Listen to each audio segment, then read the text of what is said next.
क्या समस्या है और किन मांगों को लेकर आज आप कलेक्टर? देखिए, आज हम सामरा के सभी किसान लोग यहाँ पर एकत्रित इस बात को लेकर हुए हैं कि हाल ही में रिफाइनरी की रेल लाइन से कनेक्टिविटी को लेकर एक सर्वे हुआ था।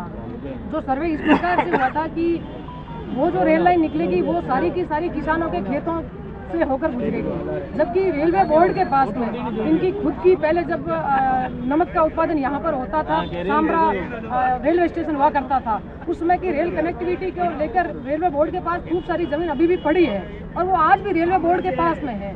उस पर अगर किसी ने अतिक्रमण कर रखा है तो उसकी हमें जानकारी नहीं है, मगर हम चाहते हैं कि किसानों का हक छीना नहीं जाए। किसानों के खेत है जो 2 टुकड़ों में बंट जाएंगे, किसी के खेत है जो 3 टुकड़ों में बंट जाएंगे। आप और हम सब समझते हैं कि आजकल संसाधन के बगैर खेती करना संभव नहीं है, तो आप समझे कि एक खेत की बुआई के बाद में अगर सामने वाले खेत में जाना है तो किसान को 30 किलोमीटर 25 किलोमीटर दूर जहाँ से अंडरपास बढ़ेगा वहाँ से अपने व्हीकल्स को लेकर जाना पड़ेगा। खेत का इधर का टुकड़ा और इधर की टुकड़े की कनेक्टिविटी को लेकर अगर रोड हो तो ऊपर से आना जाना संभव होता है, मगर आप और हम सब जानते हैं कि रेल की पटरी के ऊपर से संसाधनों का आवागमन है वो तो होना पॉसिबल ही नहीं है। तो हम सब लोगों की मांग ये है कि हम विकास के पक्ष में हैं, विकास होना चाहिए, मगर विकास के साथ साथ में अगर विनाश अधिक हो तो फिर वो विकास भी हमें स्वीकार नहीं है। किसान हमेशा भारत सरकार के और देश के विकास के हित में रहा है। जो आम जन के हित में जो फैसले आए हैं उनका किसानों ने दिल खोलकर स्वागत किया है, मगर किसान विरोधी अगर कोई फैसला आएगा तो किसान जाएगा कहाँ? अब देश चलता किससे? अब आम जनता चलती किससे? किसानों ने जिस दिन अपनी खेती ठप कर दी उस दिन ना आप रहेंगे, ना हम रहेंगे और ना ये देश बचेगा।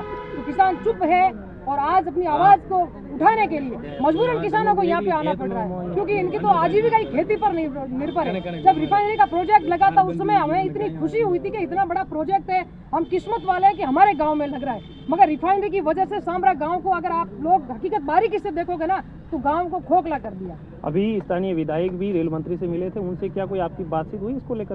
देखिए, हमारे गांव के शायद मुखिया से उनकी बातचीत हुई थी, मगर हम तो फिर से भी उनसे यही कहना चाहेंगे कि रेलवे बोर्ड की जो जमीन है, हमारे पचपदरा के भाई लोग हैं, उन्होंने भी अभी प्रोटेस्ट किया था। वो चाहते हैं कि पचपदरा की है जो रेल लाइन से कनेक्टिविटी होनी चाहिए, जो पहले हुआ करती थी जब नमक का ये गुड्स वाली गाड़ियाँ माल गाड़ियाँ चलती थी उस समय हुआ करता था, वो कनेक्टिविटी वो चाहते हैं। तो हम भी चाह रहे हैं कि हमारे खेतों से होकर नहीं निकले और पचपदरा वाले भी खुश और हम भी खुश। जो पहले का जो रेल का जो मार्ग था उसी मार्ग से निकले तो हमें भी नुकसान नहीं होगा। और पचपदरा जो गुलाब जी का कहा जाता है, जिन्होंने उस समय में वो रेल लाइन लाए थे, उनका भी मान और सम्मान और स्वाभिमान बचेगा।